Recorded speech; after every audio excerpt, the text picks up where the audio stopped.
Hi everyone, I'm Izzy and I'm the co-founder of Kind Community, and this is the Kind Community Show, where we speak to founders, activists, and influencers doing great things for people on the planet and discussing how collaboration can help make the sustainable accessible and attainable to all. On today's episode, we have Leone Baron, founder of sustainable innovation platform Following the Footprints.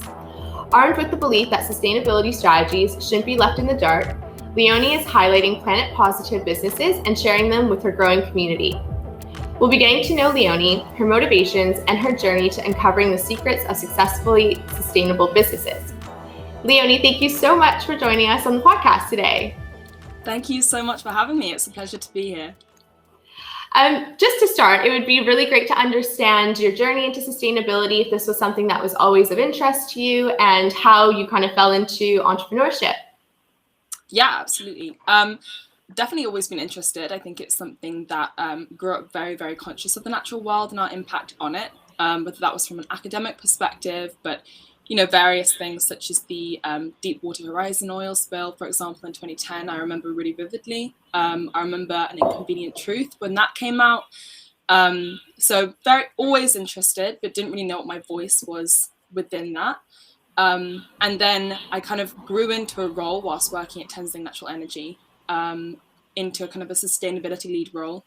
And that's where I really started to understand the kind of background and workings of what it actually takes for a brand to become more sustainable, and the kind of practicalities of implementing some of the academic information I had learned into kind of real life situations, working with suppliers, manufacturers. And yeah, that's kind of where the interest grew, and I was really kind of allowed to develop that, which is really exciting. So yeah, that's where my interest started. And for people who don't know what Following the Footprints is, can you explain a little bit more about the platform? And was there a particular moment where you just said, okay, there's a problem here and I need to create the solution? Yeah, absolutely. So we are a platform that highlights brands and businesses who are making changes to do better. Doing better being quite a broad thing, but typically reducing their emissions. We like the idea that if we uncover some of these secrets and we chat about what a lot of brands are doing, hopefully we can inspire other brands to follow their lead, and to save them time and resource as well. It takes a lot of energy and a lot of time and money finding different options that are suitable for your business. So if brands can take inspiration from one another, we see that as a really brilliant step. It really started, there was a kind of eureka moment, I guess, when I was at Tenzing, and I kind of realized that I really didn't know what other brands were doing. And at that point, this was early 2020, there were some brands who were coming out and talking about being, carbon neutral, planet positive, all of these terms, yet I couldn't really tell how they were achieving that. And I couldn't really tell who they were working with and what resources they were using. So it felt like everyone was kind of getting to the end and kind of being like, whoa, this is what we've done. But actually really digging into how they did that was quite a challenge. And it's only if you really knew people working within these brands that you could kind of contact them and access that information, which obviously isn't possible for every brand. So I really kind of felt the need to open source a lot of the information that was tucked away within brands. It just took me a while and a whole load of imposter syndrome to get over, to kind of really figure out, publishing this and broadcasting this is something I'm really, really passionate about. And so, yeah, Following the Footprints was launched at the beginning of the year with that exact purpose. And we started just by interviewing brands and really amplifying their voices too. So, yeah, that was kind of the trigger moment for me, is looking around and figuring out, I don't know what anyone else is doing, and why not? This should be a really open sourced and shared thing.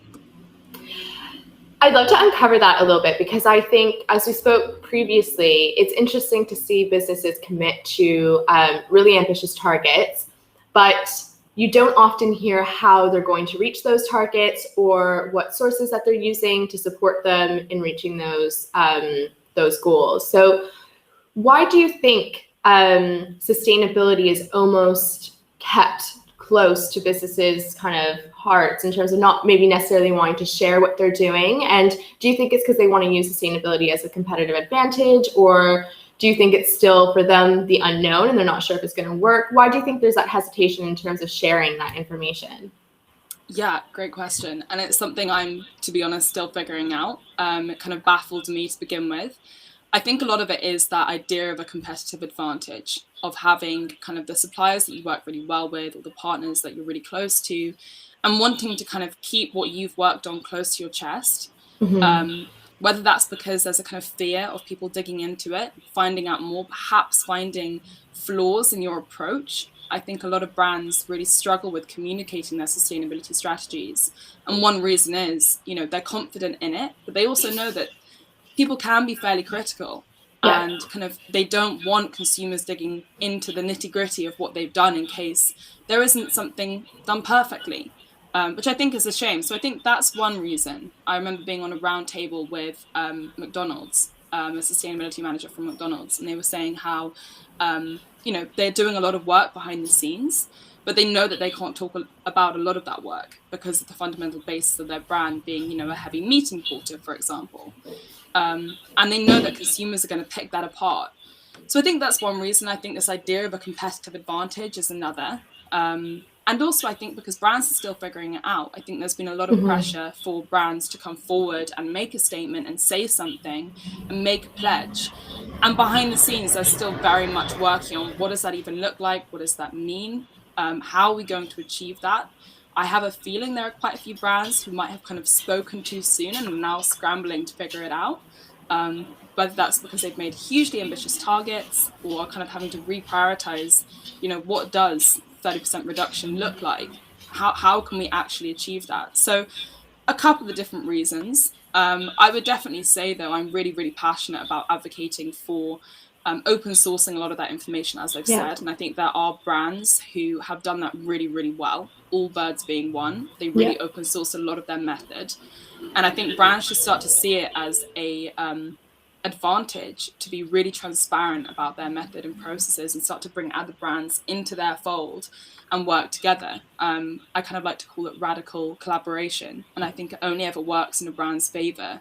But yeah, often it's just a case of, for example, like a sustainability manager not really knowing kind of what they can and can't say as well. It's still like a very new area and a lot of brands are just figuring that out. Absolutely. Hopefully it'll change. I agree. I hope so. I think collaboration over competition, particularly in sustainability, is so important. And I think, as you said, and also radical collaboration, but also radical vulnerability in saying that this is what we've committed to, this is how we think that we can achieve these things, and perhaps these are our gaps, and then others can come in, provide, some advice or support on maybe on those gaps as well. So I think what you're doing is absolutely incredible. And it's great to see and hear that businesses are starting to become a little bit more open in terms of open sourcing their what they're doing as well. So that's great. Definitely. And then you have just recently launched your Measure database. So can you explain to the audience what the Measure database is and why you felt like this was really important to launch on Following the Footprints? Yeah, absolutely. I'm really, really excited about this launch, principally because, as I said, the kind of founding mission of Following the Footprints was to really help brands take that first step, whether that's through inspiration, kind of resources, connecting them with the right partners. So something that we've spent a while doing is really mapping kind of different carbon accounting companies. We really strongly believe that the kind of cascade of action for brands should be measure, mitigate, and manage. And manage being, it could be offset, tracking, communicating their impact. So starting with measure as a kind of point one or like a base camp, it's really, really important for brands to kind of better understand their emissions, better understand where there are hotspots, better understand what they can and can't reduce, and where their kind of margins are as well. So the Measure database essentially compiles 72 carbon accounting companies and tracks them across what they can offer in terms of services, where they're located, size of company, when they were founded. And also something we've done is track with the brands that they're currently working with in the kind of consumer goods space. So really focusing on food and drink brands as well as beauty brands and any kind of consumer products. So that hopefully a brand, if they're looking kind of where can we start, who can we work with, they can look at the database and see similar companies to them, see who they've worked with and perhaps how they've worked, and start to filter out some of their options. Because I remember back at the start of 2020, as I said, one of the hardest things was kind of knowing who to align ourselves with and who can really come on board on our journey, and be a really key long-term partner. And it's a big decision, it's a financial decision. And it's really important, I believe, for brands to kind of know their options. So that's what our measure database does. We announced it yesterday, and it's been really exciting to see some of the feedback. And yeah, it's available for free on our platform. You have to subscribe. And yeah, it's open source to any brand. So that's something we're really, really excited about. That's great. And is it free to subscribe? Yeah, free to Fantastic. subscribe. That's perfect. What's a recent sustainable business strategy that has made a particular impact on you? So are there any kind of standout business models that you've come across since founding Following the Footprints that you thought that just really stood out over others? Yeah, great question. One of my all-time favorite brands, I'm a fan of their product, but I'm especially a fan of their sustainability strategies, is Rubies in the Rubble. They essentially use surplus food waste to create really delicious condiments. I was lucky enough to speak to Jenny, the founder, and interviewed her on the Following the Footprints platform. So there's a longer read up if anyone is interested. But something that really stood out to me, they've gone really granular in that they're looking at every part of their business. And when I say every part, a lot of brands say they're looking at every part, but these guys are really looking at every part of their business.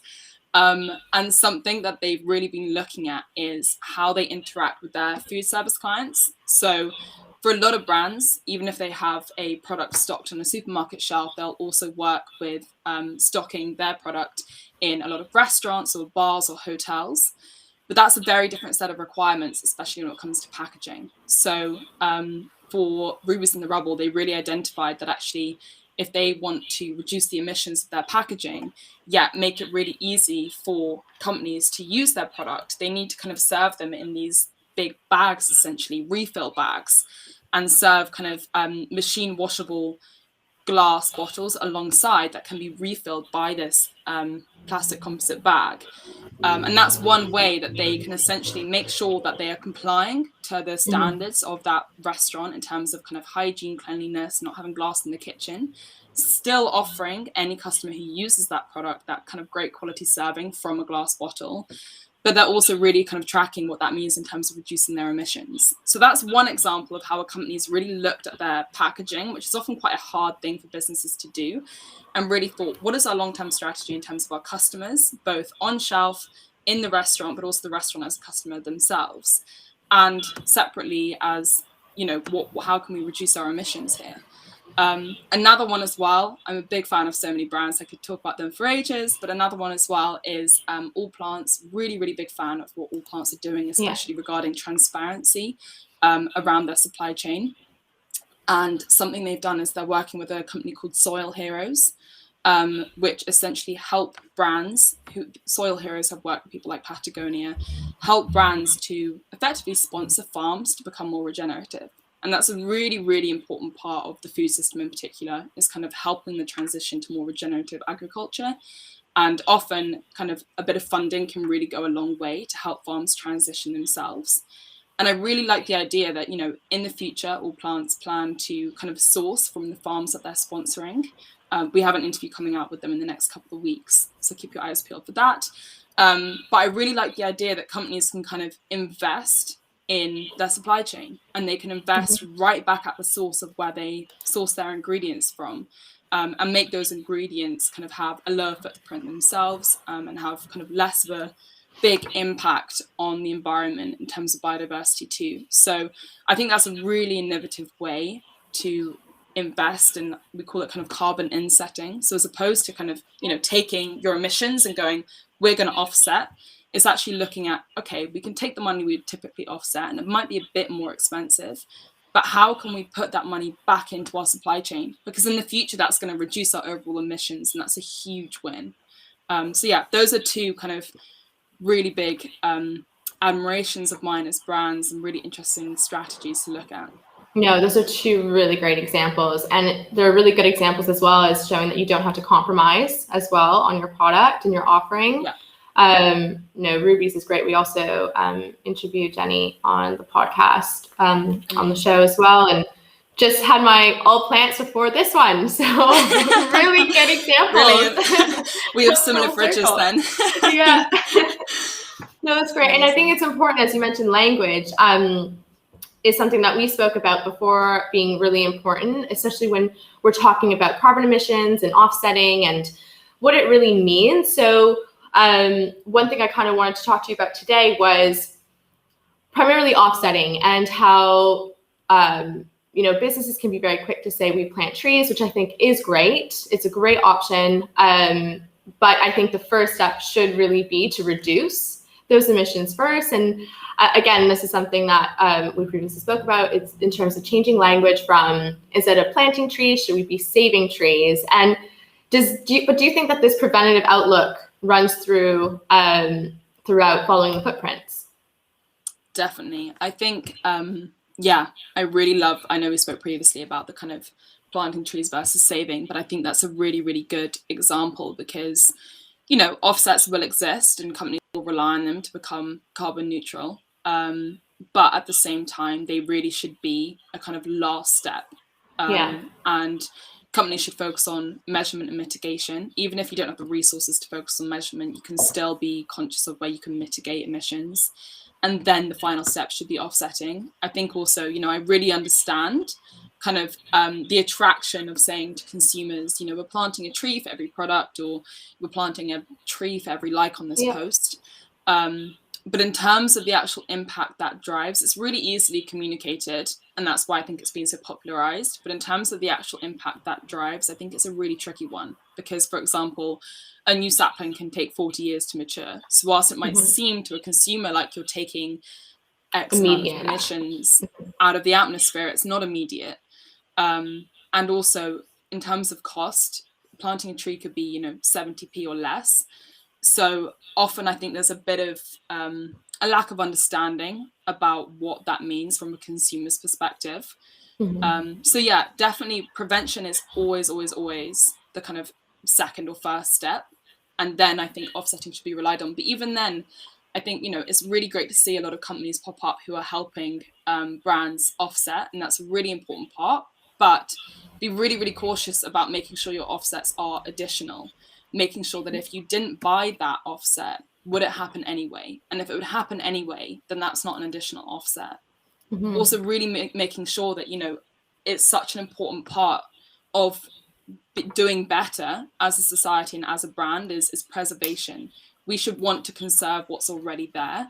And I think having this idea that we can, plant forests of trees and it will undo the work we've done is a bit of a shortcut, and it's not a long-term solution. There's a lot of debate and research showing that poor quality offsets are going to be flooding the market soon because there's such a high demand for them. You have companies like BP saying that they're going to be carbon neutral by 2050, and they're going to do that by offsetting their emissions. And if that doesn't tell you enough, I honestly don't know what does. So you're going to have this really high influx of need for offsets. They're going to get a lot more expensive, and in response, potentially there are going to be kind of poor quality offsets flooding the market. So it's more important than ever for brands to really, really, really check gold standard, check other kind of certifications for that offset, and really do the research.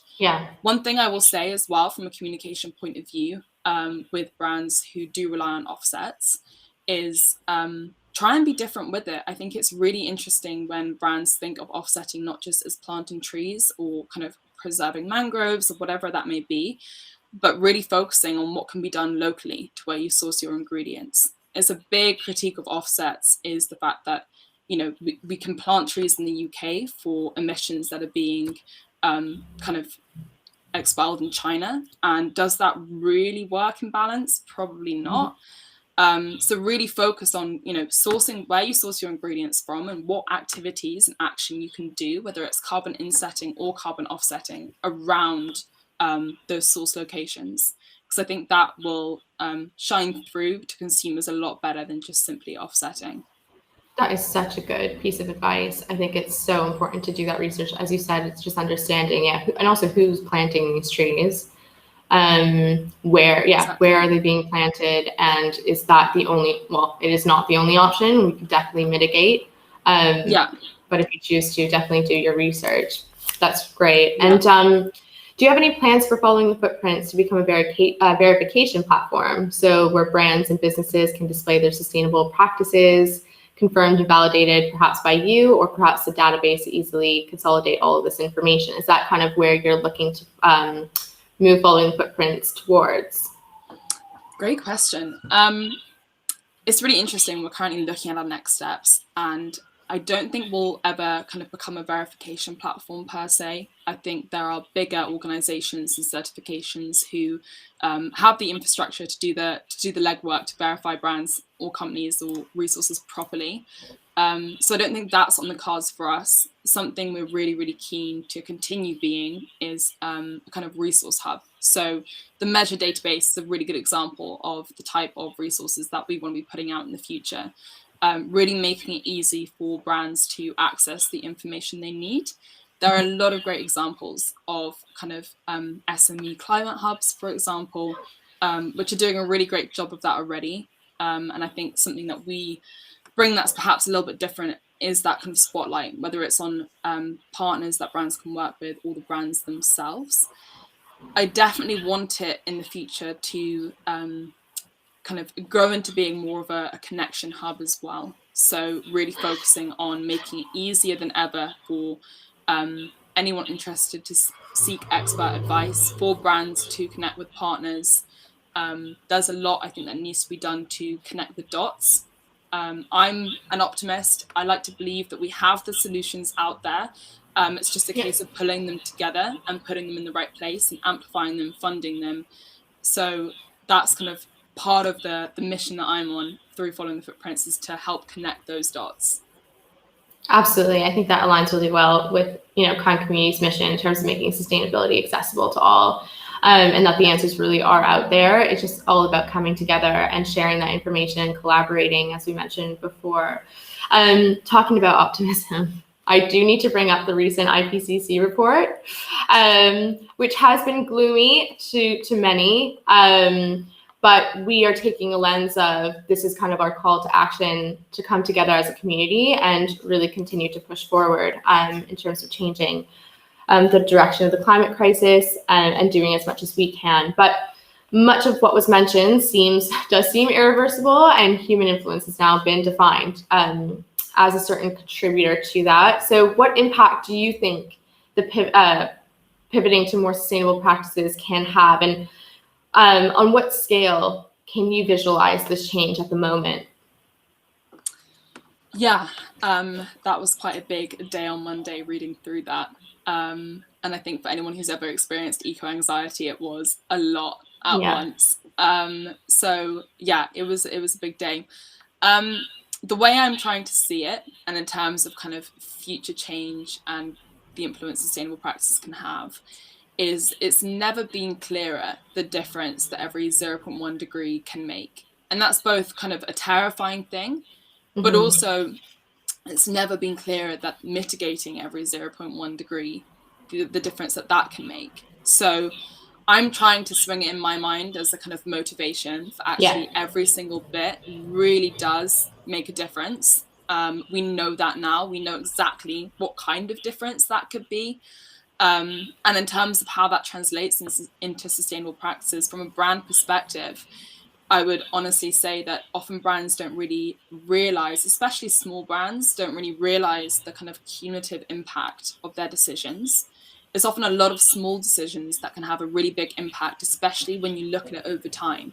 We often like to put a timestamp of 1 year, for example, on an emission calculation. But actually, it's really, really important for brands to kind of say, if we make this decision now, whether that's transport, source location, packaging, whatever it is, if we make this decision now, rather than, perhaps seeing what that could look like over a year in terms of our emissions, what will that look like by 2030? And I think it's never been more important for brands to really seriously consider setting, science-based targets and aiming for net zero. I think with more clarity and granularity as to what the impacts are, brands should respond to that with more clarity and granularity about what they can do by 2030. There's no such thing as a kind of quick solution or kind of like a quick strategy in this. I think brands are very quick to react and want to communicate something, but actually this is a team sport, and the really long game is mitigation by 2030. So I'm trying to see the IPCC report as a motivating thing. I'm trying to see it as kind of really communicating that every decision makes a difference. And yeah, I would encourage brands to really think about the change that they can create in kind of 10 years and less. So yeah, I think once we add all those little bits together, then I think the cumulative difference can be quite large. It's really interesting because we often talk about, when we're talking about individual footprint, the kind of small decisions we can all make to do better. And I think a lot of pressure is put on the individual to kind of carry the weight of the climate crisis in terms of what they do. And actually, I like the idea that like really small differences can make a big change. But I think we should place that same lens onto businesses. Absolutely. And kind of, take a little bit of pressure off the individual, but also put more pressure on businesses to every small decision makes a change. Yeah. And that act, kind of the sum of the parts, will be amplified way more through businesses.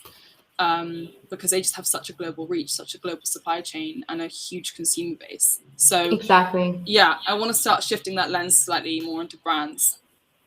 Agreed. Yeah, couldn't agree more. And hopefully more governments start declaring this as a climate crisis as well.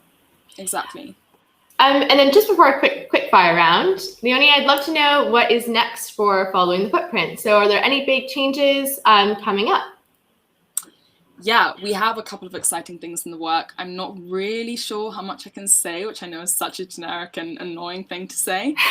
But we have potentially a couple of exciting partnerships. We're really keen, as I said, to continue in the ethos of our measure database. And, obvious next steps would be focus on kind of mitigation as well. Yeah. So that's a little hint as to what we're looking at next. But yeah, I'm not sure I can say more than that. Essentially, I think it's really, really important. Content is really important to the climate narrative. It's really essential for education. It's really important to kind of amplify voices, especially voices that previously have gone unheard or been marginalized. So content's essential, but we want to start shifting more and more to being, as I said, resource-based. So that's what's coming up. We'll keep our eyes peeled. Yeah. Great. Well, we're looking forward to seeing Following Footprints evolve and grow. And now for our quick fire round. Leone, are you ready? I'm ready. Let's do it. Great. So the first question is, how do you define sustainability? Cool. Great question. Again, I think the traditional definition of sustainability is kind of meeting the needs of the present without compromising the ability of the future to meet their own. I understand that. I'd like to kind of modify it slightly. I think the idea of needs of the present is a tricky definition that hasn't worked for everyone. It hasn't worked for marginalized communities, indigenous communities. It's been very exploitative and unequal. So I don't want to say needs. I'd like to say needs of all communities within balance and reason in a way that allows our kind of environmental ecosystem to not just survive, but thrive. I'd like to shift that definition a little bit. Beautiful. We're going to have to play that one on repeat. What are you most hopeful for? Community. I think I'm really, really excited for the way people are organizing, and whether that's kind of in person, grassroots community work has always been a huge part of the climate justice movement, and I think it's having more of a voice now than ever. But also the way people are organizing online as well. I want to believe that it's becoming more and more accessible for anyone to get involved in the climate movement. I think there was a phase where it was very in-person based, and that was slightly ableist and made it really, really hard, especially when police were involved, and that kind of is harder for some communities to access for kind of systemic reasons. So I'm really excited for community and the way it's becoming more intersectional and more inclusive. I love that. And who inspires you? This was such an easy question to answer for me. Was it? Michaela Loach is a big inspiration of mine. She's, for anyone who doesn't know, she's a UK-based activist and campaigner. She's currently taking UK government to court in a case she's calling Paid to Pollute. She's also been really vocal about the need for us to stop development on the Cambo oil field, which is a big issue at the minute. And I think also she really gets the balance between education, but also inspiring kind of community action. So really making it accessible for people who follow her to do their bit and take part and feel included. So yeah, she's a big inspiration. Massive inspiration, definitely. And where would you like to be in 10 years' time? Oh gosh, connecting the dots still. I think there's so much work to be done to bring people together, resources together, brands together. I'd like to think that I've helped, certain number of brands kind of reduce their emissions and make their impact less damaging to the environment. I can't really quantify that. But yeah, definitely still connecting the dots. I really hope that there's a world where every effort that is put into the climate crisis kind of is felt, is measured, and is continued by others. So yeah, bit vague, I know, but I think because of the past year, it's kind of hard to say what you have no idea what involved. That is so true. And who knows? I mean, that's a great answer. But thank you so much for joining us on the Kind Community Show, Leone. It's been such a pleasure getting to know you a little bit better and for sharing a bit more about Following the Footprints. But before you go, can you just let our audience know where they can access information on Following the Footprints, as well as if they'd like to collaborate you, what is the best way to get in touch? Yeah, absolutely. So you can find us at www.followingthefootprints.com. We are on Twitter at _thefootprints. And if you're interested in partnerships, feel free to reach out to me on LinkedIn, but also contact info@followingthefootprints.com via email. We're always keen to chat, always keen to brainstorm. So yeah, definitely reach out. Perfect. Thank you so much again for coming on the show, and we'll speak soon. Thank you for having me. Bye. See you soon.